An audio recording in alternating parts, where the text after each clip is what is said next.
stones were laid in 1857 on Old Main Street in Warrensburg, Missouri, the home of the Johnson County Historical Society and the historic Old Courthouse.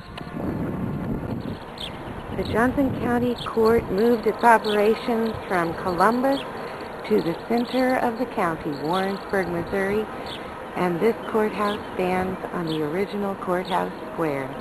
Beginning in 1834, the county was founded, and these walls housed all the justice activities of the county.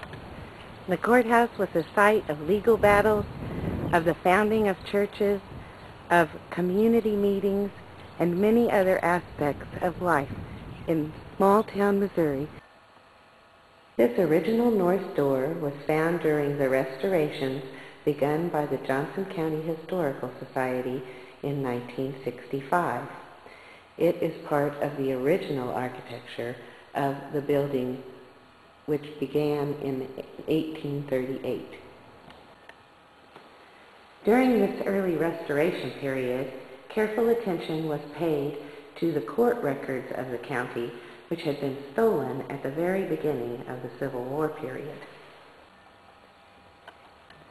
This record book contains one of the last recorded documents by James McCown, county clerk, in June of 1861. After losing to his opponent, James McCown went to serve with the Southern Army under Sterling Price, fighting in the Battle of Wilson's Creek. But he and his representatives stole documents from the courthouse and hid them near Aunt Polly Hill's house near Centerview, Missouri, during the length of the war. Both the North and South raised armies in Warrensburg during the first parts of the Civil War. Some of these men joined up only to later go out on their own as the notorious bushwhackers, many of which came from the western part of Johnson County. During the Reconstruction period, many people came back to Warrensburg. Francis Marion Cockrell, a native son in particular, said that he was going to go back to Missouri and try to put things together with the good people there. The four men pictured are attorneys who went on to prominence in politics in the west central Missouri region. Thomas Crittenden, a former Union commander, and Francis Marion Cockrell are on the left. They were partners-in-law in Warrensburg, Missouri.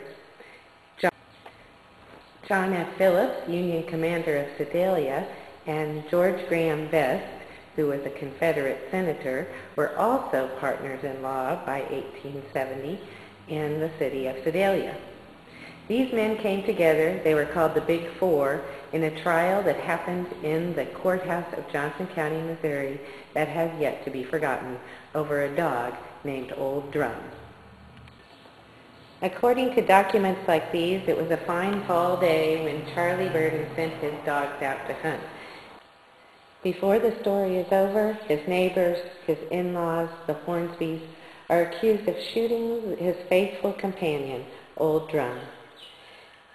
The trial came to a head in the courthouse of Johnson County in September of 1870, where George Graham Best said his famous words concerning the dog. Gentlemen of the jury, the best friend a man has in this world may turn against him and become his enemy.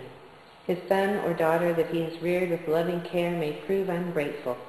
Those who are nearest and dearest to us, those whom we trust with our happiness and our good name, may become traitors to their faith. The money that a man has he may lose. It flies from him perhaps when he needs it the most. A man's reputation may be sacrificed in a moment of ill-considered action. Even our children, who we rear with loving care, may prove ungrateful. The one absolutely unselfish friend that a man can have in this selfish world, the one that never deserts him, the one that never proves ungrateful or treacherous, is his dog. These words, spoken by George Graham Best in the courthouse have traveled all the way around the world, and the speech was called by William Safire in 1999 the best speech of the millennium. We do not forget our faithful companions, and the Johnson County Historical Society invites you to visit our facilities on the Old Square in Warrensburg, Missouri.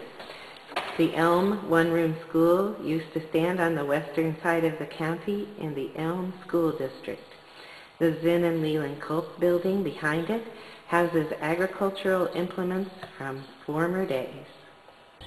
And back down the old stone sidewalk, you come to the Mary Miller Smizer Heritage Library, the home of the Johnson County Historical Society, where the archives of county records, the memories of families, the births and deaths, and other remarkable occurrences that have affected us clear to this day are archived for our visitors and our members.